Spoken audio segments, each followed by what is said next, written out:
Broadcasts of HIKI NŌ are made possible by the support of viewers like you. Mahalo. And by Bank of Hawaii Foundation, investing in Hawaii's future by promoting collaboration, critical thinking, and other 21st century skills through HIKI NŌ. Aloha, I'm Keenan Sartain. I'm Ari Foster. I'm Mele Suesue. And I'm Natalie Hagman. We're here on the Big Island of Hawaii at our school, Keau High School in Keaau, the town in plantation days known as Ola'a.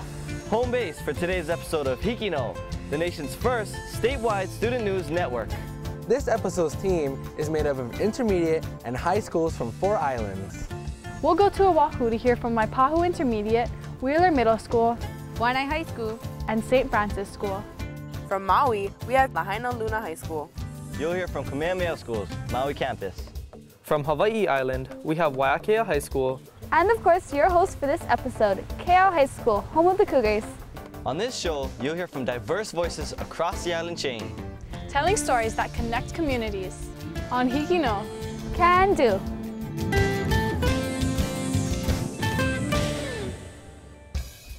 Before we introduce our first story, we'd like to recognize the grant organizations that made HIKI NŌ a reality. They believed in the students of Hawaii and made it possible to create the nation's first statewide student network. They put their faith in us and said, can do. To them, we say mahalo. Keau High School sits on 55 acres and was built in 1999 to avoid overcrowding at the Waiakea and Pohoa high schools. The first senior class graduated in 2003 when our brand new sports stadium was built. Our colors are red and blue, and we have a total of 1,643 students. Being a fairly new school, we learn in comfort as our classrooms are all air-conditioned. Here at Keau High School, students excel in academic and extracurricular activities. We are constantly surpassing expectations and setting new standards with all of our hard work. Now let's go to Waipahu Intermediate, where we'll hear a story about an 18-year-old heart recipient who was only expected to live until she was 17. This is Angelina Tissot. I play the piano. I love to read. I pretty much went through all of the library books. Yeah, some twice, some 3 times. Some I've read way too many times. She loves to play video games. I love Halo Reach. Get owned. She attends Leeward Community College. I want to study nutrition, be a nutritionist, dietitian, that sort of thing.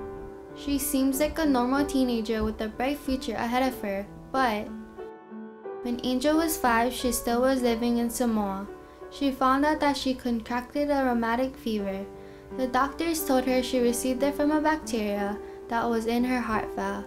Then she had to move to Hawaii with her family for special treatment so that she could have her surgery. That took place on November 3rd, 1999. She received her new heart from a boy in Alaska. The worst thing that she heard from the doctors was that because of her heart, she would only be able to live to the age 17. And now, here I am, 18 years old and still awesome. She continues to take her medicine every single day. If she doesn't, she will start to feel sick. But since it's been an everyday thing for her, she never does forget to take her medicine. Although she has her heart problem, it doesn't stop her from enjoying the life she has. If you'd like to stay connected with what's happening on HIKI NŌ, log on to our Facebook page. It's filled with photos and current information about the show. You can also follow us on Twitter at HIKI NŌ Can Do. It's a great way to get reminders about upcoming episodes. We'll now take you to Wheeler Middle School in Honolulu for our Student Voices Future. Let's see how some of the students there responded to our question, how do your choices today impact your future? And cut. I am taking a video production class so I can become a professional photographer. I am programming robots and building them to help whenever I join the video game industry to design games. What I do that will affect my future is that I read medical books because I want to become a biochemistry engineer. What I'm doing now that affects my future later is studying in school, going to after-school tutoring, and paying attention and make sure I keep my grades up, so that later on in life I can go to college and be what I want to be. What I do know that affects my future later is I'm in an after-school hula group, and I do it so later on in life I can become a professional hula dancer. And now, here's something special from one of our HIKI NŌ schools. From October to March, humpback whales spend their time in sheltered waters between Maui, Lanai, and Molokai. This provides a perfect place for researchers to study whale pregnancy. As a researcher, I have many responsibilities. One of them is to determine the types of questions that are really important here to learn about whales, but also to design the study, to figure out what are the methods and technology that are going to be most appropriate for answering those types of questions. This is a collaborative project between Whale Trust, Lahainaluna High School, and Makana Aloha Foundation. We were initially approached by Makana Aloha Foundation to engage Lahainaluna High School in this project so we could get students actively involved in research that's happening right here in their own backyard. We paid for the capital equipment. Okay. I mean, I have to say that wasn't our idea. Stephen Cornell, when we first visited the school, came to us with a complete plan. You know, we couldn't believe that he was so prepared. And when we saw that, it was sort of a no-brainer for us. So it was an immediate yes. We're calling it, on a friendly note, is the whale pregnancy test. But we know that it's a long-term project, which takes people collecting samples in the field, and it also takes us doing the lab work, and then putting all of that data together to see if, hey, were the whales pregnant in the field? And if so, what was the progesterone level? What was their testosterone level? What was their estriol level? So the students' role this school year, as it was last school year, is actually taking the samples that are sent to us and extracting the blubber through a process, and then going through a process of testing the blubber for the steroids. I mean, this is real world stuff that we're doing. It's actually working with real samples, real technology. I mean, it's not like chemistry class where you're just kind of memorizing the periodic table or something like that. You're actually in here working with blubber, you're cutting up the little pieces, or you're pipetting stuff into wells and that sort of thing. I'm definitely going to do something in the scientific field, so it's just a matter of going to college and finding what interests me the most. Josh is graduating and the whales have left for Alaska. But next winter, they will return, and there will be new students prepared to continue this important research. Now we go to Waianae High School to learn about becoming a naturalized citizen. Half an hour to get there, and yeah. Honor student, PA System Chairman for the Student Union, mentor for Sea Rider Digital, Senior Matt Manoska is very driven. We have a police escort. Obviously, today is very different for Matt. No, not because of a police escort, but because he is driving towards a lifelong dream. I was a little boy when I came to America, so I didn't really know why I came here, but my parent only wants the best for me, so I'm assuming for a better future. Matt moved here from the Philippines with his father Nestor and has resided in Waianae for the last 10 years. Naturalization, immigration. We have a group of people coming from everywhere in the world who have to learn our history, learn our government, show that they are people of good moral character. As a petitioned resident, Matt had to be sure to apply for citizenship to remain in the United States. My dad didn't really plan on taking the citizenship test, so by the time I turned 18, I just took the initiative and took it myself. And because of his non-citizen status, Matt could not apply for scholarships. I wanted to become an American because I know that it will help me in the long run, since some scholarship is only available to the American citizen and not to the immigrant.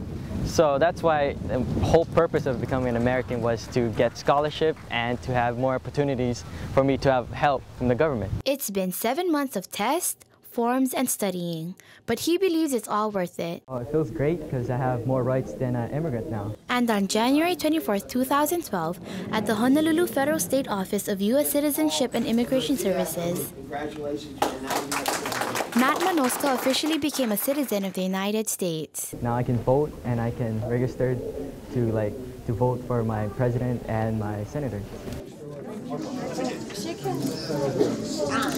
Now, with his citizenship settled, Matt is ready to shift gears and focus into college.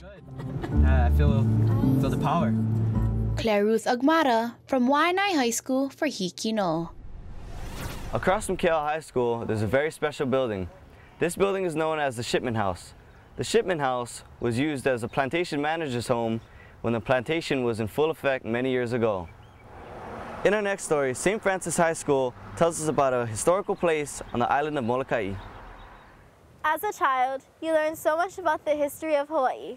Kalaupapa was one of those stories my parents shared with me. Peyton and I had a rare opportunity to visit a place few ever get to see.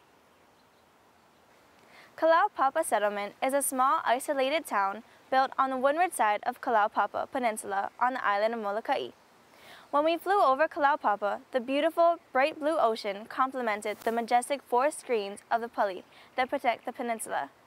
Seeing all this beauty, you would never think that between 1866 and 1969, over 8,000 people were stricken with leprosy, also known as Hansen disease, were exiled here and died here. As we walked through the small, beautiful town, I couldn't imagine that this had been the land of disease and death.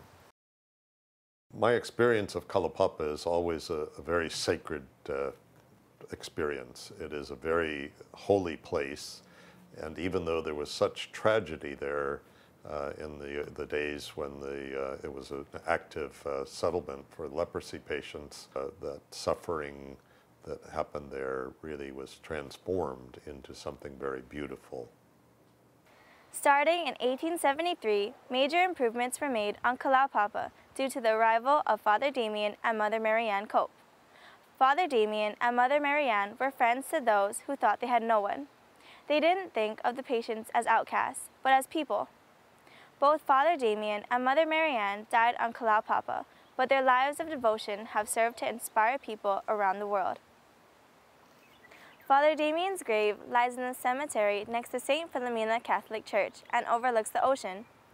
This church was one of my favorites because there were so many amazing architectural details inside.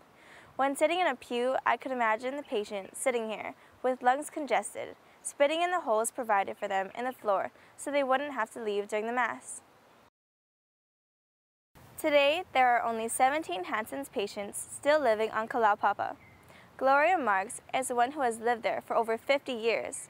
Her stories of her life are at times heartbreaking.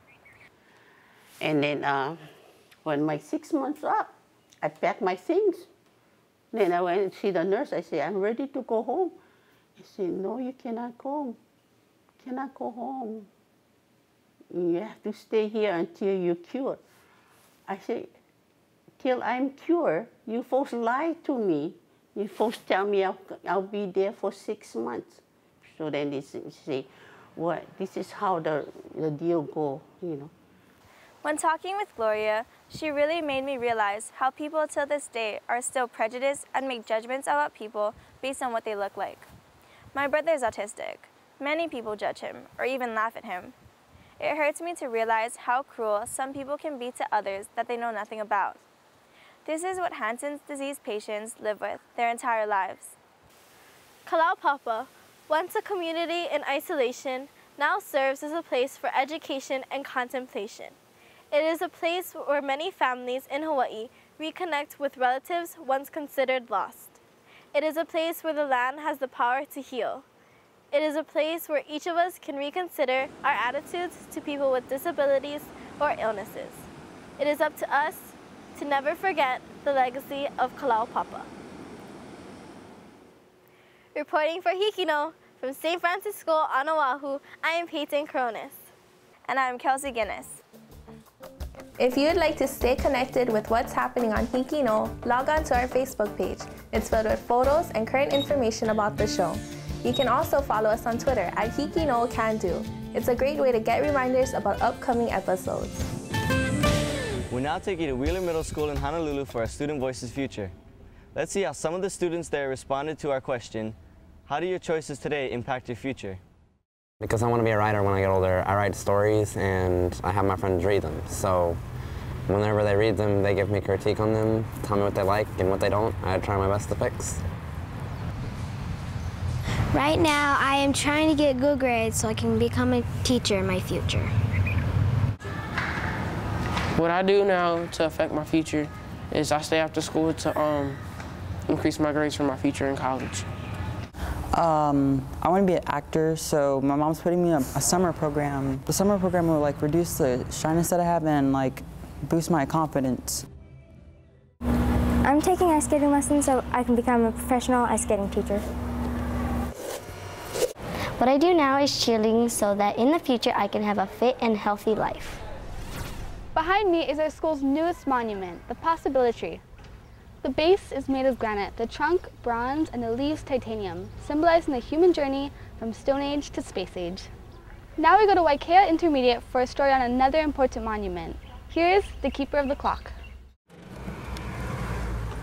Nearly every day, an elderly man parked along a busy highway in Hilo goes unnoticed by many. Today, many have wondered who he is and exactly what he is doing.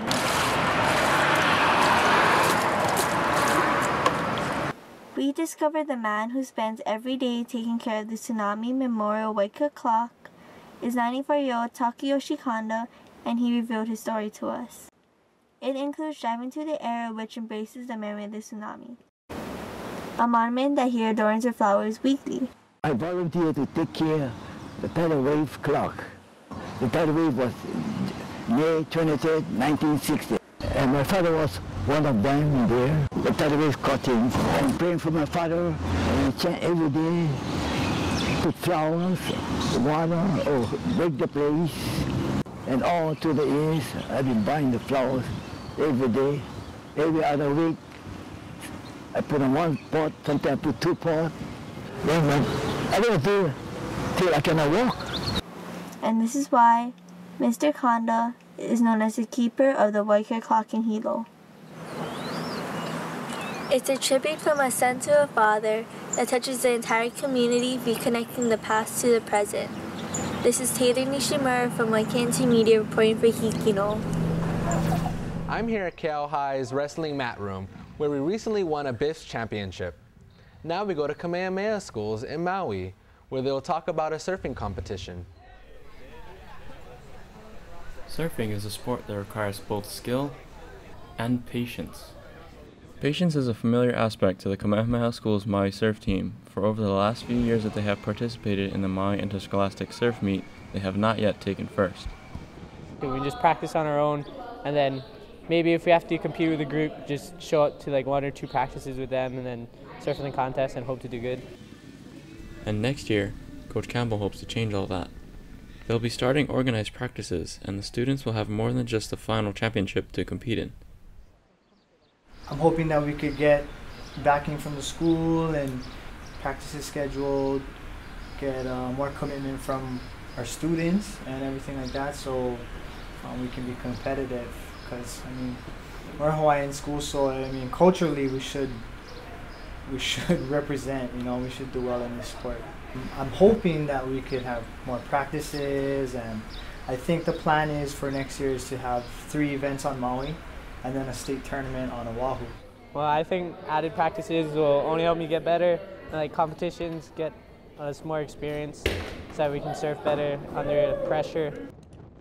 Surfing on an organized team will help the students get better in athletic competitions, but Coach Campbell intends to make sure that the team stays in touch with their Hawaiian culture. I mean, this is what I hope for, preserving it as a cultural practice. I mean, I feel like culturally we should have a good team, and it should mean a little bit more to our kids, just because we're Hawaiians. Yeah, I feel pride as a Hawaiian to surf. It feels good to practice everything that my ancestors are doing to perpetuate the Hawaiian culture. By making the effort to preserve an ancient Hawaiian practice, perhaps someday in the near future, the Kamehameha School's Maui surf team will be able to catch a ride into victory. From Upcountry Maui, I'm Matt Spencer, reporting for HIKI NŌ. Well, that's it for this week's show. We hope you've enjoyed the stories from around our islands. We hope you come back next week to see what some of the students on Hawaii can do, only on HIKI NŌ and PBS Hawaii. We now leave you with a montage of the sights and sounds of our campus. Aloha!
Broadcasts of HIKI NŌ are made possible by the support of viewers like you. Mahalo. And by Bank of Hawaii Foundation, investing in Hawaii's future by promoting collaboration, critical thinking, and other 21st century skills through HIKI NŌ.